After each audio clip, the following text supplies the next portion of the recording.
Hey guys, we're Jess and Seb and we're back with another video after a short break. Yay! And today's video is all about Singapore, a topic that is very close to my heart. And to be precise, we're actually talking about stereotypes about Singaporeans or Singapore. And I'm just here to either confirm or deny these stereotypes.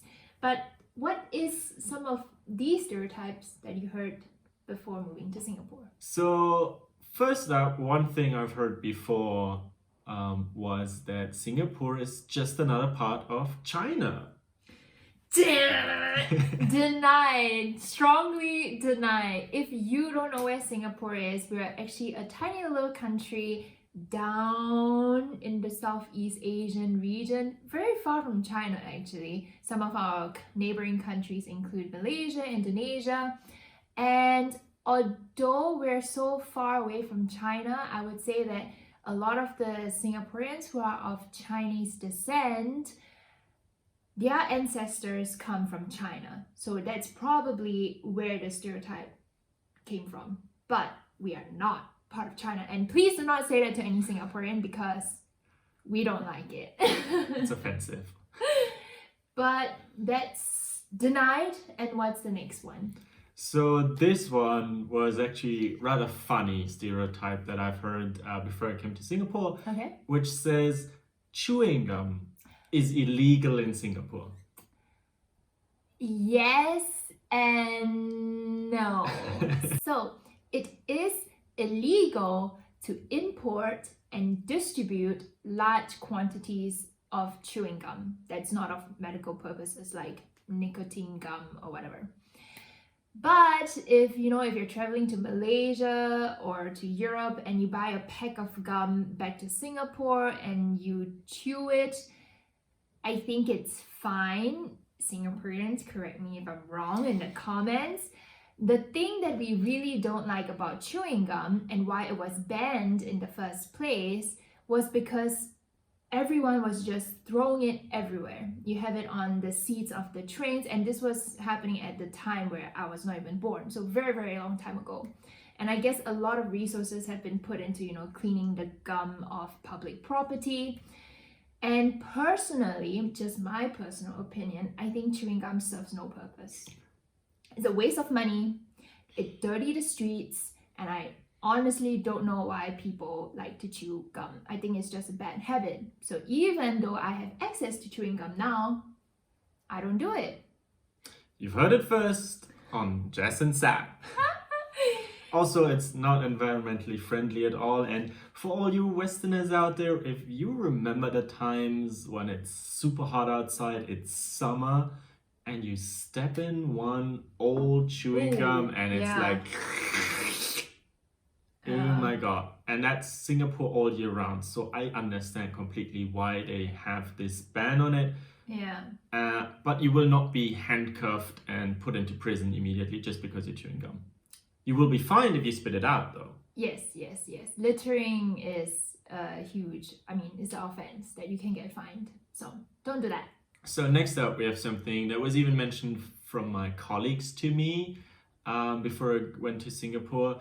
And that is everything in Singapore is expensive. And likewise, there's a variation of this stereotype that says everyone in Singapore is rich. I wish. So I can confirm and deny parts of it. Denying the fact that everyone is rich, point blank. Not everyone is rich in Singapore. I think we have this movie called like Crazy Rich Asians that was filmed partly in Singapore, partly in Malaysia, that gave a very massive stereotype that, Singaporeans are rich.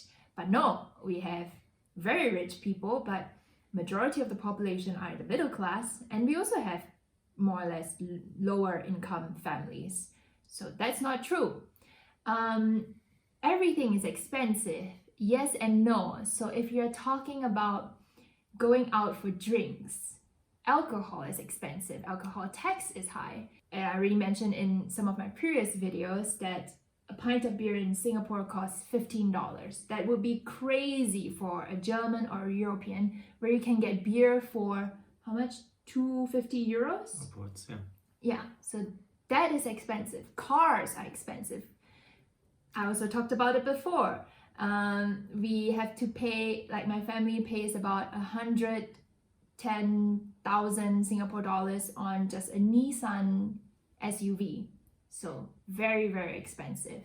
I will link to the videos where I talk more about it in the description, so you can go check that out.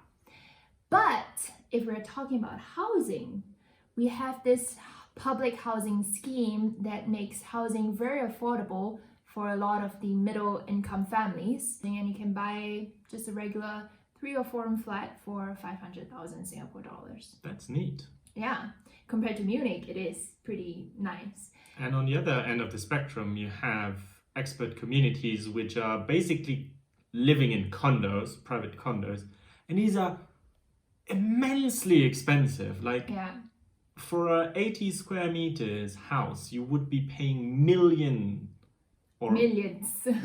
yeah, probably already 2 million Singapore dollars, which is depending on your location, depending on the amenities that you get. I would say though, more and more Singaporeans, locals, are also moving into these private condos. I think more people can afford to live there, but majority still live in these public housing skyscrapers that we know of. And lastly, myth busting that food is expensive, because we have what we call hawker centers. You get a full meal from just $3 up to $6. And yes, going to a restaurant is more expensive, and you could consider it like going to a high-class steakhouse in a hotel.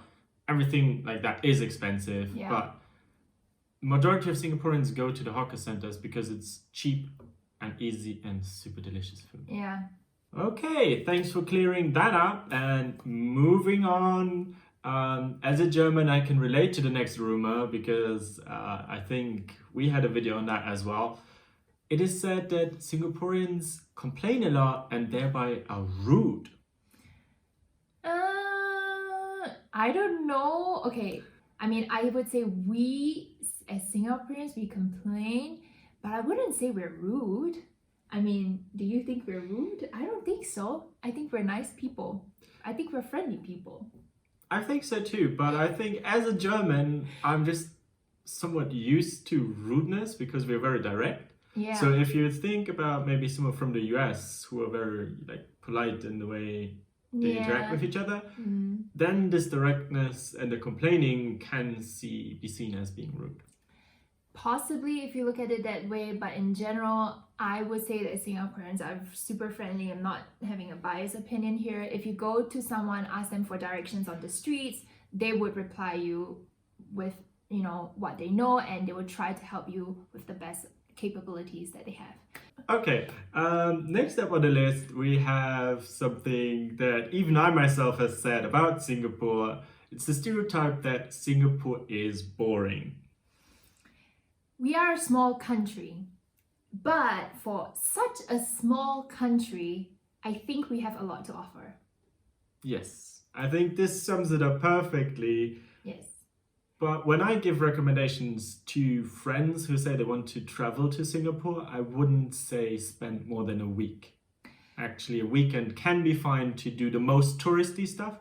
Yeah. But if you really want to get to know a country, of course, stay longer. Yeah. I mean, we're not like Germany where you have like 16 different states and you can do an entire road trip. There are a lot of touristic attractions that you can do, you can visit. There are tons of nice restaurants, cafes, hawker centers that you would visit. I would say visiting Singapore, the best is the food experience, the culinary experience.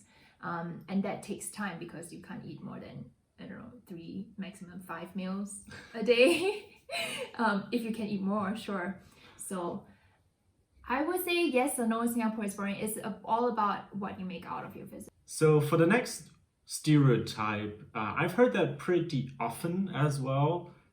And it says Singapore is clean. Confirm! I think it's pretty clean. I've traveled a lot within Europe, so always thinking back about home in Singapore. Singapore is clean. We have a lot of trash cans all around, so you're more incentivized to throw your trash in these rubbish bins.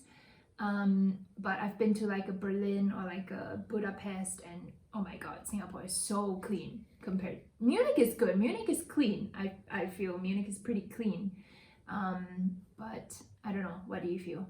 Yeah, I've had the same experience that Singapore is super clean. So when you think about cities like Mumbai or you think about Bangkok, you have this image that it's somewhat crowded and somewhat dirty and dusty. Yeah. But Singapore itself is so clean. There's not much trash on the streets, if at all, because I think also due to the laws. And Yes. that brings me to our last point on this list of stereotypes, which says Singapore is known for strict punishment. Confirm. We have pretty strict laws and regulations. Littering, for example, is one thing. We also do have the caning, like the public canings, and death penalty is still a thing in Singapore. And another thing about it is that there's constant reminders that, for example, littering is not allowed, or if you're on the metro and the trains, there's always these signs that remind you do not drink or eat in there, so don't dirty the seats, basically, or the spaces. So in general, it's a clean. Yeah, and you know, with all laws or regulations, there's always like a, what we like to say in Singapore, like a close one eye rule. So they have these laws, but you know, with littering or with eating on the trains and stuff, it's always a close one eye rule. You know, grab a little snack, it's fine. No one is really gonna go up to you and say, stop eating, $200 please, or something like that. Actually says $500. Oh, does it? Okay, well, I don't know. I've lived in Singapore for my whole life. It's never happened to me. So it's luck, maybe. But it exists, yes. So confirm. And there you have it, everyone. These are stereotypes that we've heard before and that we just wanted to make right, either confirm that they are correct or that they're definitely incorrect. So if you have heard any more stereotypes, please let us know down in the comments below. And as always, don't forget to hit the subscribe button if you have not already done so. It means a lot to us that you also give us a thumbs up. And we will see you in our next video. Bye! Bye.